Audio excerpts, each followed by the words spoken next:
The sound that shattered the silence of that Thanksgiving morning was not a cry for help, but the simple, digital chime of a text message. It was the last time anyone would ever hear from Kelsey Berreth. She was a 29-year-old mother, a professional pilot, a woman with a future written in the open skies. But her life was about to be brutally erased in a conspiracy of staggering cruelty, a plot born not in the heart of a stranger, but in the home of the man who claimed to love her. Kelsey Berreth was the picture of resilient independence. With a warm, open smile and eyes that crinkled at the corners, she carried herself with the quiet confidence of someone who commanded complex aircraft. A graduate of Washington State University's esteemed flight program, she had carved out a successful career as a flight instructor and, later, a pilot for DAS Aviation at the Peterson Air Force Base in Colorado. She lived in a tidy 2-story townhouse in Woodland Park, a small community nestled in the shadow of Pikes Peak, a place where the air is thin and the mountains make you feel both insignificant and invincible. Her world, in the fall of 2018, revolved around two things: her career and her baby daughter Kaylee, born in July of that year. Kaylee's father was Patrick Frazee, a man who seemed, on the surface, to be her rugged counterpart. A rancher and rodeo enthusiast from the nearby town of Florissant, Frazee lived on a property that spoke of a hard, physical life, a world of dirt, animals, and isolation. Their relationship was a complicated tapestry of on-again, off-again romance, strained by distance and, as would later become terrifyingly clear, by Frazee's controlling and volatile nature. The official timeline begins to fray on November 22, 2018, Thanksgiving. Kelsey was supposed to spend the holiday with her mother, Cheryl, in Idaho. She never arrived. The last communication was that text message sent from her phone to her employer, stating she was sick and wouldn't be able to work over the holiday weekend. It was a plausible excuse, but it didn't sound like Kelsey. Concerned friends and family tried calling, texting, but the silence from Woodland Park was absolute. Days bled into a week. Cheryl Berreth filed a missing persons report on December 2nd, a mother's dread solidifying into a nightmare. The investigation began, and the spotlight immediately fell on Patrick Frazee. He was cooperative, at first. He told police he had last seen Kelsey on November 22nd when he picked up Kaylee from her townhouse for a Thanksgiving visit. He claimed Kelsey had seemed fine, but the evidence, or lack thereof, told a different story. There were no signs of a struggle in her meticulously kept home. But her purse, her car keys, her wallet, and most importantly, her baby, her entire life, were left behind. It was as if she had simply vanished into the thin Colorado air. As detectives peeled back the layers of Frazee's life, a bizarre and sinister figure emerged from the shadows: Crystal Lee Kenny, a 32-year-old nurse from Hanson, Idaho. Kenny was not just a secret girlfriend of Patrick Frazee. She was, according to the story that would eventually unravel, his willing accomplice. Frazee and Kenny had been involved in a clandestine relationship for years, and he had been spinning her a web of lies, portraying Kelsey as a violent, unfit mother who abused both him and their child. He convinced Kenny that he needed her help to win a custody battle, a story that would soon mutate into something far more evil. The investigation's first major break came from an analysis of Kelsey's cell phone data. It showed her phone traveling from Woodland Park to Gooding, Idaho, a route that made no sense, and then back to Colorado.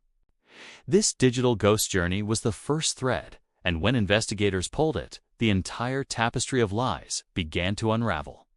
They tracked down Crystal Kenny. Under the weight of the investigation, Kenny's resolve crumbled. In a series of interviews with law enforcement, she delivered a confession so cold and calculated it redefined the meaning of betrayal. The story she told was not one of a single explosive moment of violence, but of a meticulously planned murder. Frazee, she claimed, had first asked her to kill Kelsey months earlier. He had provided specific, chilling instructions: use a gun, make it look like a suicide. Kenny claimed she refused, but the pressure mounted. In the days leading up to Thanksgiving, Frazee's plan evolved. He instructed Kenny to drive from Idaho to Colorado. Her role was to enter Kelsey's townhouse after the murder and clean the scene so thoroughly that no trace of the crime would remain. She was to be the ghost cleaner. Now, the narrative shifts from a missing persons case to a premeditated homicide. According to Kenny, on November 22nd, Frazee went to Kelsey's home under the guise of picking up Kaylee. What happened next was swift and brutal. In the quiet of her own kitchen, a place where she had prepared bottles for her daughter, Kelsey Berreth was beaten to death with a baseball bat. Kenny's testimony painted a horrifying picture. Frazee, enraged, striking Kelsey repeatedly. But then, a twist that would become the centerpiece of the legal battle.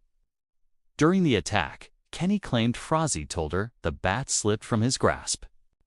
It struck Kelsey, perhaps fatally, but the blow was not the final one. To ensure she was dead, to end her suffering, or simply to complete his monstrous task, Frazee then produced a gun. He pressed it against Kelsey's head and pulled the trigger. The accidental shooting was not an accident that caused the crime, but a grotesque follow-up to a savage beating, a coup de grace born from a moment of clumsy violence. Kenny arrived at the townhouse later that day, just as Frazee had instructed. The scene she described was one of unimaginable horror. Blood, the aftermath of a life violently extinguished. She claimed she was tasked with cleaning, but the task was too vast, the evidence too visceral. She wiped down surfaces, she collected some items, but the job was abandoned. Frazee, she said, then took Kelsey's body, placing it in a black tote bin, and loaded it into his truck. He also took Kelsey's phone. The trip to Idaho, the one traced by the cell tower pings, was Frazee and Kenny driving together, with Kelsey's body in the back and her phone in the passenger seat, creating a false digital alibi. Back in Colorado, Frazee disposed of the body.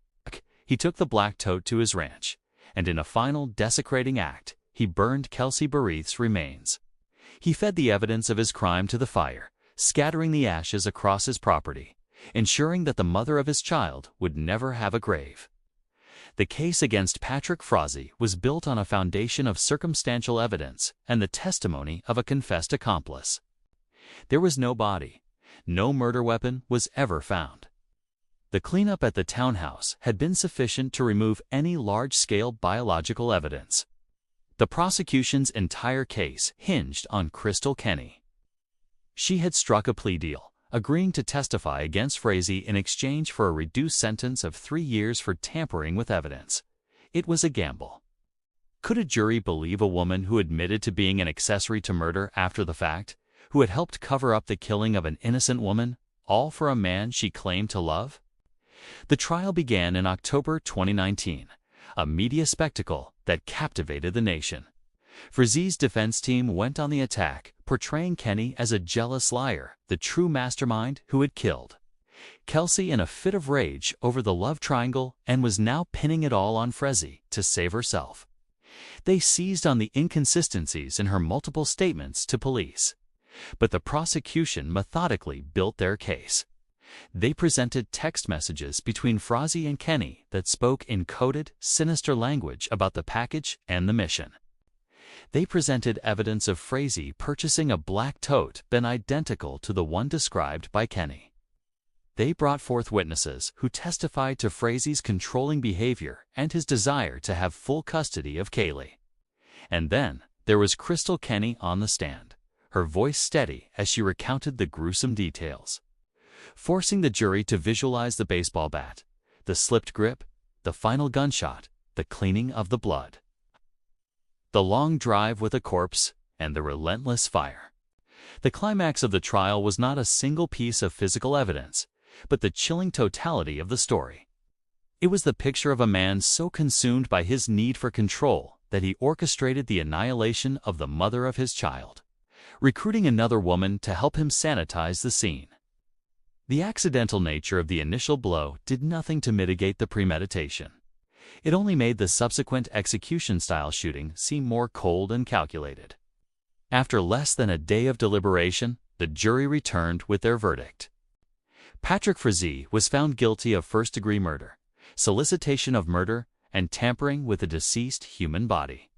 He was sentenced to life in prison without the possibility of parole, plus 156 years. Crystal Kenny began her 3-year sentence, a controversial outcome for a woman who held the keys to the truth but waited too long to use them. In the end, there was no body to bury, no closure in the traditional sense for Kelsey's family. Her mother, Cheryl, was left with memories and the care of her granddaughter, Kaylee. The case leaves behind a haunting echo, a reminder that the most dangerous monsters are not the strangers in the dark, but the ones who share your home, who hold your child, who look you in the eye and plan your destruction. Kelsey Berreth's life was not just taken. It was systematically dismantled and erased, her future reduced to ashes on a cold Colorado ranch. Some silences are not empty. They are full of the answers we dread most. If stories like this keep you hooked, hit subscribe for more.